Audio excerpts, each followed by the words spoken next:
It's funny how life can throw you a curveball when you least expect it. My name is Jake, and I was married to Laura for 5 years. We had a decent life together, or at least I thought we did. I was busy creating autism-friendly workplace protocols, an initiative I felt strongly about. The goal was to foster an inclusive environment where everyone's needs were honestly addressed. In my mind, I was building something worthwhile, ensuring that all voices were heard. But little did I know that while I was busy working on that, Laura was busy creating her own secrets. Things started to shift a few months ago, and I noticed subtle changes in her behavior, nothing drastic at first, but enough to raise an eyebrow. She became more distant, often glued to her phone, and her late nights at work became more frequent. I shrugged a lot of it off. After all, she was also working on a new project, one that seemed to be stressing her out. Who was I to question her? I wanted to be supportive, to be the good husband. But then came the red flags. One night, I was working late on a presentation when I saw a text pop up on her phone, a text from a guy named Mark. "Can't wait to see you tonight," it said. I was puzzled. Laura had mentioned Mark, a colleague from her office, in passing before, but never like this. I brushed it off, convincing myself it was just a harmless text. Maybe it was work-related. The following week, I decided to take a more inquisitive approach. I casually asked her about Mark, and her reaction was immediate. She laughed it off, saying he was just a friend and they were working late together on the project. Something about her tone felt off, like she was trying too hard to convince me, but I let it go until I couldn't anymore. The real moment of clarity came on a Friday evening when I came home early from work. I had this gut feeling that something was off. I entered our house, and there was an unusual silence. Laura wasn't in the living room where she usually was. I walked to the bedroom and found her sitting there, phone in hand, a guilty expression plastered across her face. My heart raced as I asked her what was up. She quickly locked her phone and turned to me with an insincere smile, insisting she was just stressed about work. But the way she avoided eye contact was telling. I didn't want to jump to conclusions, but the anxiety in my gut was growing. Later that night, while she was in the shower, I made the decision to take a look at her phone. I knew it was wrong, but I was desperate for answers. I unlocked it using her Face ID, thank you, technology, and there it was. A slew of messages that made my blood run cold. Texts filled with flirty emojis, plans to meet up, and explicit exchanges that left no doubt in my mind. Laura was cheating on me. I felt as if the ground had been pulled from beneath my feet. Anger, betrayal, and heartbreak crashed over me in waves. I was furious, and I couldn't believe I had been so blind. My mind raced as I thought about all the times I supported her, all the late nights I spent working to create a better world for everyone, while she was deceiving me behind my back. When she emerged from the shower, I confronted her. The look on her face morphed from confusion to panic. I laid the evidence out before her, a cold, hard truth that she couldn't deny. The excuses tumbled out of her mouth like an avalanche. It was just a fling. It didn't mean anything, and the classic, "You're overreacting." Her words felt like daggers, and I could hardly process what it all meant. I had poured my heart into our marriage, and here she was, dismissing everything I felt with casual lies. As I stood there battling a storm of emotions, I realized this wasn't just about betrayal. It was about trust, respect, and the life we had built together. I had to decide what to do next. Did I want to try and salvage this? Could I ever trust her again? Everything was in chaos, and I needed to find a way to navigate through this mess. After Laura's flimsy excuses hung in the air, I felt like I was in a twilight zone. It was surreal to witness her shift from panic to denial, as if she were trying to convince both herself and me that what she had done was inconsequential. In that moment, I was a whirlwind of anger and heartbreak. I yelled, I cried, and she threw up walls, claiming she was just confused and that I could never understand her work stress. I was furious and hurt, feeling like a fool for not seeing the signs earlier. I had dedicated my life to creating spaces where people felt valued and understood, yet here was my own wife lying to my face. I took a deep breath, trying to ground myself amidst the emotional chaos. Suddenly, I realized that I didn't just want to confront her about the affair. I wanted to plan my next steps carefully. That night, I stormed out of the house, needing air and clarity. I drove around aimlessly, my mind racing. I hadn't called anyone. I didn't want to share the news just yet. I felt raw and vulnerable, and I wanted to think. I parked at a secluded spot by our local park, the moon reflecting on the lake's surface, and sat there for what felt like hours. Looking back, I don't think I ever imagined I'd find myself in a position where I would have to confront my wife about infidelity. I felt betrayed on multiple levels, not just because of her actions, but because of the lies she spun so easily. I thought we had a strong foundation, but she had chosen to shatter it for some fleeting excitement. I returned home later that night, and the house felt cold and foreign. I found Laura sitting on the couch, her eyes red and puffy. She finally looked like she understood the gravity of her situation. I took a seat across from her, keeping my emotions in check. "Why, Laura?" I asked, my voice flat. "Why would you do this to us?" She hesitated, her eyes darting away as if searching for an escape. "I don't know, Jake. I felt so trapped. I thought I was losing myself in this marriage." "Losing yourself?" I repeated, incredulous. "You think cheating on me is a solution? What about the commitment we made to each other, to be honest, to be faithful?" "I'm sorry, I thought it was just a phase. I wasn't thinking straight." Her voice cracked, and I could see that a part of her felt remorse, but it didn't matter. The trust was already broken. As the night wore on, we engaged in a conversation that felt like a cruel loop of blame and regret. I pushed her for details about Mark. The more I learned, the more enraged I became. They had been seeing each other for months, meeting for drinks after work and texting late into the night. As she recounted her escapades, I could feel my heart breaking further, piece by piece. I didn't want to hear about her feelings of inadequacy or her struggles with work. I had been there for her at every turn, yet she sought validation from someone else. It felt like a slap in the face, and I was left standing in the aftermath of her choices. The emotional toll was exhausting. I went to bed that night feeling a combination of powerlessness and anger. I couldn't sleep, replaying every moment I had shared with her. The laughter, the dreams we had built, it all seemed tainted now. I had to think about what came next. Did I want to salvage the relationship, or was it time to cut my losses and move on? I felt a surge of determination. Maybe this was my chance to reclaim my own narrative. I had always put others first, but this time I needed to prioritize my well-being. The morning light filtered through the curtains, and I made my decision. I wasn't going to wallow in sorrow or allow her deceit to define me. I was going to take control. The first step would be to confront Laura again, but this time I would lay it all out on the table. There would be no more excuses, no more lies. I needed to know if she was willing to fight for us or if she had already given up. The realization hit me that while I had been busy creating spaces for everyone else, I had forgotten to create one for myself. I was going to make sure that whatever happened next, I would emerge stronger. I owed that to myself. The question was, could she rise to the occasion, or was it too late for us? The morning sun streamed through the window, illuminating the remnants of what once felt like a warm home.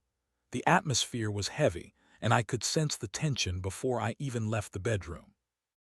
I took a few moments to collect my thoughts as I sat on the edge of the bed. I was determined to approach this next conversation not just as a husband feeling betrayed, but as a man who needed clarity and resolution. When I walked into the living room, Laura was sitting there, her eyes puffy and red from crying. She looked small and fragile, but I couldn't let that cloud my judgment. I had to remember the pain she had caused me. I took a deep breath, steadying my resolve. "Laura, we need to talk. No more excuses. I want honesty, and I want you to really think about your answers," I said, trying to keep my voice calm despite the storm brewing inside me. She nodded, looking like she was ready to say something but hesitated. I could see the fear in her eyes, but I had no sympathy left. I was tired of being the only one trying to navigate our relationship. "Why did you cheat?" I started, keeping my tone steady. "What led you to Mark? Was it just about excitement, or was it something deeper?" She took a long pause, gathering her thoughts. "I thought I was missing something in my life, Jake. I felt invisible sometimes, like I was losing who I was. Mark paid attention to me in a way you didn't. I thought it was harmless flirting at first. It wasn't harmless, Laura. You crossed a line. You broke our vows and you lied repeatedly. This is hardly just flirting. My anger bubbled up again, but I fought to keep it in check. Jake, I know, I'm not trying to defend it. I thought I could regain something I lost, she replied, tears spilling down her cheeks. I didn't mean for it to go this far. Didn't mean for it to go this far. I echoed incredulously. You chose to meet him. You chose to text him. This wasn't a mistake, Laura. This was a series of conscious decisions. You could have come to me. We could have worked through whatever you were feeling. I know, I'm so sorry. I didn't think about the consequences, she cried, truly seeming remorseful. Yet it felt hollow to me. How many times could a person use regret as a shield? As I listened to her, I felt a mix of sadness and anger. Part of me still wanted to reach out and comfort her, to tell her everything would be okay if we worked on it together. But another part screamed at me to walk away, to reclaim my dignity and not allow myself to be a doormat for her to step on whenever she felt lost. Do you even understand what this does to the trust in our marriage? I asked, keeping my voice low but firm. You've shattered everything we built together, and you expect me to simply forgive you because you're feeling some remorse now. I will do anything to make it right, Jake. I swear, she pleaded, her voice trembling. I never wanted to hurt you. I love you. My heart twisted at her words. I was torn. Did she really love me, or was that just another lie to string me along? I wanted to believe her, but the pain was too fresh, too raw. What does love mean to you, Laura? Because right now it feels like you've disregarded it completely. I thought I could find pieces of myself again in someone else, she said, her voice breaking. But I realize now that it was stupid. I want to fight for us, Jake. I want to fix this. Fixing it is going to take more than just words, I replied, feeling a flicker of hope. It's going to take transparency, accountability, and a willingness to really change. It won't happen overnight. I understand. I want to go to couples therapy, she suggested, desperation trickling into her voice. I'll do whatever it takes. I need to show you I'm committed to making this right. I considered her words. Therapy could be a start, but I also needed to protect myself. I wasn't ready to jump in blindly, hoping that her apologies would magically heal our relationship. This isn't going to be easy, Laura. I'm not sure I can trust you again so soon. But if you genuinely want to try, I'll think about it. Please, just give me a chance. I'll prove it to you, I promise, she said, her voice breaking, and I saw a glimpse of the woman I fell in love with, the one who was worth fighting for. But I couldn't ignore the part of me that felt scared, scared of being hurt again, scared of being vulnerable in front of someone who had betrayed me so completely. Let's take this one step at a time, I replied, feeling both a sense of dread and a small flicker of hope. We'll start with therapy if you're serious, but understand this, I'm not going to rush into anything. We'll take the time to figure out if this can work. Laura nodded, relief washing over her features as she agreed to my terms. The conversation had turned into a glimmer of possibility, but I knew it would take a lot of effort from both of us to rebuild what was lost. Yet, as I sat there contemplating our next steps, I couldn't shake the feeling that this was far from over. The emotional aftermath of her betrayal was still fresh, and I was determined to ensure that our journey forward wouldn't merely be about fixing the cracks, but about genuinely transforming our relationship into something stronger. I needed time to heal, and I hoped she would be willing to put in the work to make that happen. The next few days were a blur of emotions. Laura and I navigated a strange new reality, one where we were both painfully aware of the fracture in our marriage yet determined to see if it could be mended. We agreed to start therapy together, but I was cautious. I wasn't ready to forgive her, and I didn't know if I would ever be able to fully trust her again. I felt a mix of dread and hope every time I thought about our upcoming sessions.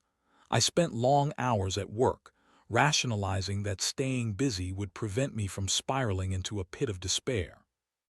I was also committed to my job, especially since those autism-friendly workplace protocols I had been developing meant so much to me. They were a way to contribute positively to the world, and I knew they could make a difference. But each time I glanced at my phone, I was reminded that my personal life was in shambles. Laura seemed genuinely committed to making things right. She was trying harder in small ways, cooking dinner, sending me sweet texts, and even offering to pick me up from work. I appreciated her efforts at face value, but each gesture felt tainted by the knowledge of her infidelity. I struggled to reconcile the wife I loved with the woman who had betrayed me. On the day of our first therapy session, I woke up feeling more anxious than ever. I was apprehensive about sharing our issues with a stranger, but I also knew that we needed guidance. Laura seemed nervous too, constantly fidgeting with her hair and avoiding eye contact. The drive to the therapist's office was filled with a heavy silence, and I could feel the tension between us. When we arrived, we were greeted by Dr. Martinez, our therapist. She was warm and inviting, immediately putting us both at ease. After some small talk, she guided us into a conversation about our relationship, which felt both therapeutic and excruciating. I watched as Laura opened up about her feelings of inadequacy and the pressure she felt at work. Her vulnerability was raw, and I couldn't help but feel a tug of empathy. But then that anger surged again as I thought about how she had chosen to express those feelings by seeking comfort in another man. Laura, can you explain what you wanted from the affair that you felt you weren't getting from Jake? Dr. Martinez probed gently. Laura took a shaky breath. I wanted to feel desired again. I felt invisible and unappreciated, and Mark made me feel special. I realized now it was a temporary escape, and it was wrong. I clenched my fists at my side, feeling the urge to jump in and defend myself. But Dr. Martinez's calm presence kept me anchored. I wanted to hear her out. What do you mean by invisible? I asked, my voice steady but strained. I just felt like I was losing my identity.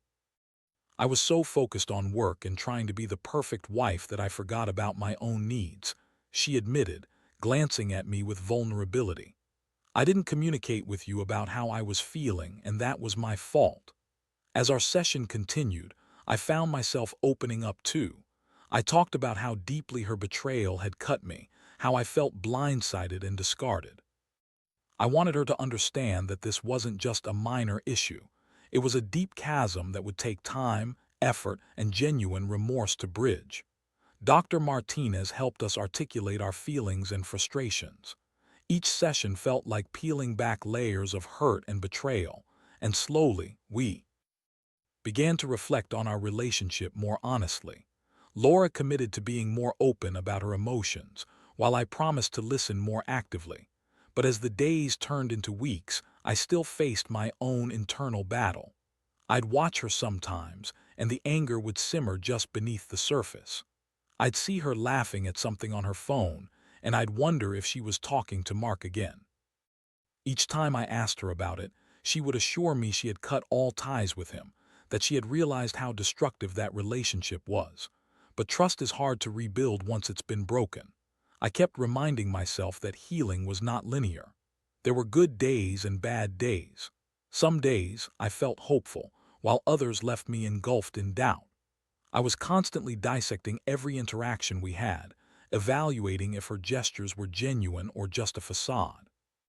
One late night, after a particularly intense therapy session, I lay awake in bed staring at the ceiling, wrestling with my thoughts.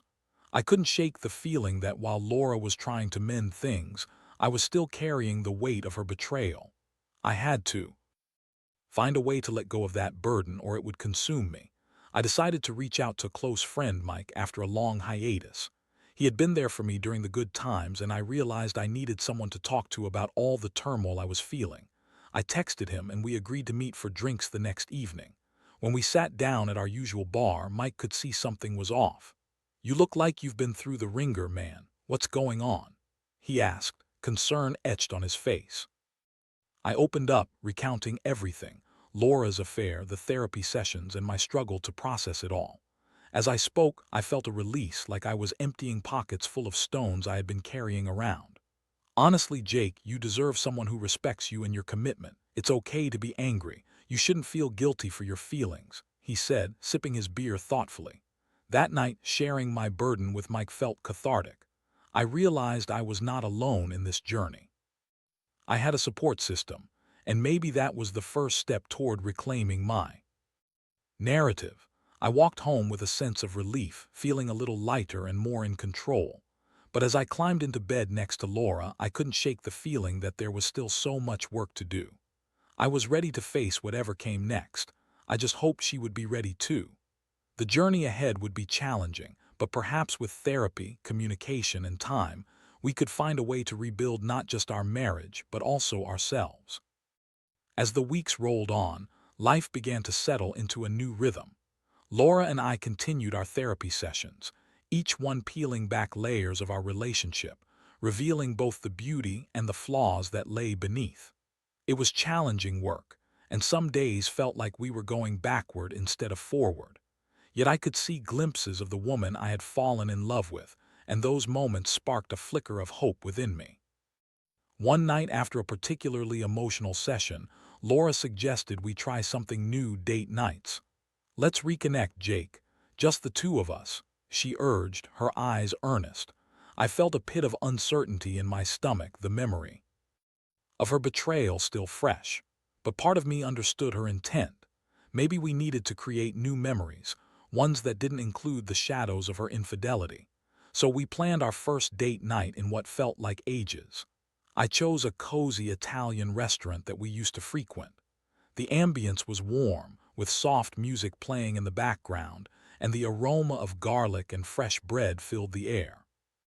As we sat at our table, I noticed Laura was trying hard to make conversation, her enthusiasm a contrast to my lingering uncertainty. At first, it was awkward. We danced around the topics of work and friends, carefully sidestepping any mention of our recent troubles. Yet as the evening progressed, I felt a wall slowly crumbling. Laura laughed at my jokes and reminisced about trips we'd taken together.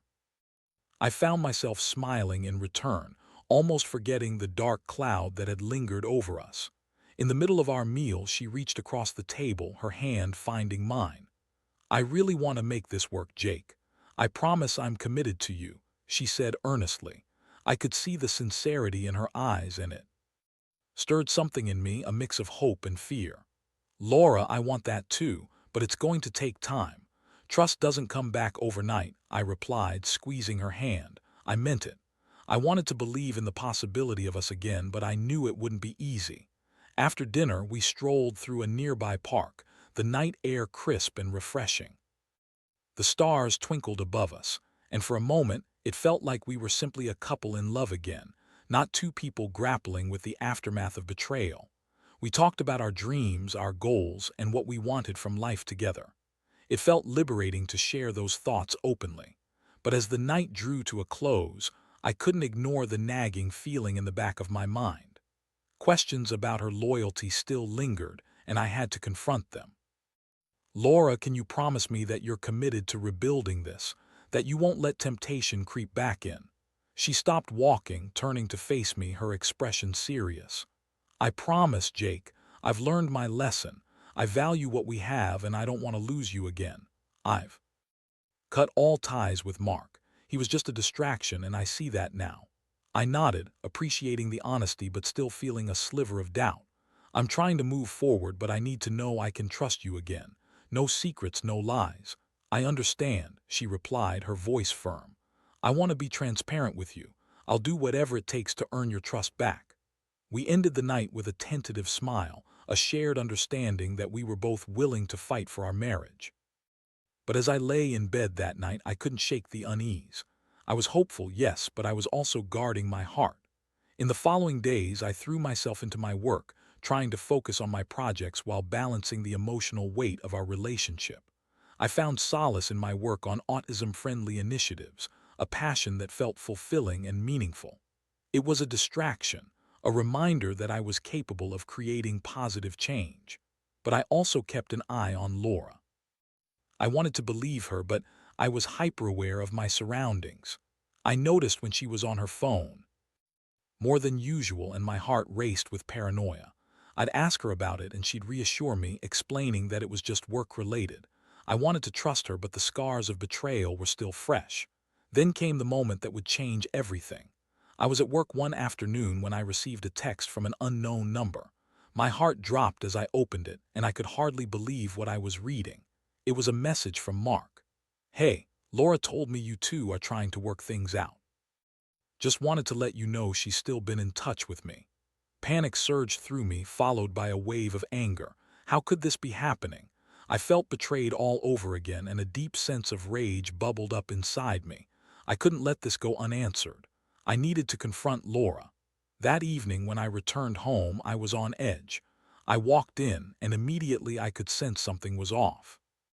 Laura was in the living room, a notebook in front of her, but she looked up at me with wide eyes, a hint of guilt washing over her face. "Hey, how was your day?" she asked, her voice shaky. "It was fine," I replied tersely, still processing the text I had received. "Laura, we need to talk." The air was thick with tension as I sat down across from her. "I received a message today from Mark." Her expression shifted, disbelief flashing in her eyes. "What? That's impossible. I haven't talked to him in weeks." "Don't lie to me," I shouted, anger spilling over. "He texted me, Laura. He said you're still in touch." "How could you do this again?" Her face fell, and I could see the realization that her lie was unraveling before her. "Jake, please, I swear I didn't mean to let it happen. I was trying to focus on us. By keeping secrets and lying." I snapped back, feeling the betrayal wash over me once more. This was supposed to be a fresh start. How can we build anything if you can't be honest? "I promise I'll fix it. I'll block him right now," she exclaimed, grabbing her phone and fumbling to scroll through her contacts. Watching her, I felt a mix of anger and desperation. Blocking doesn't fix the trust we lost. This isn't just about blocking someone out of your life. This is about being honest with me. I could see my words cutting through her, and I hated the way I had to keep pushing her to be honest. I felt like I was on a roller coaster of emotions, and I was exhausted. "Jake, I'm begging you, please don't give up on me. I want to make this work." "I didn't mean to let things get complicated again," she pleaded, tears streaming down her face.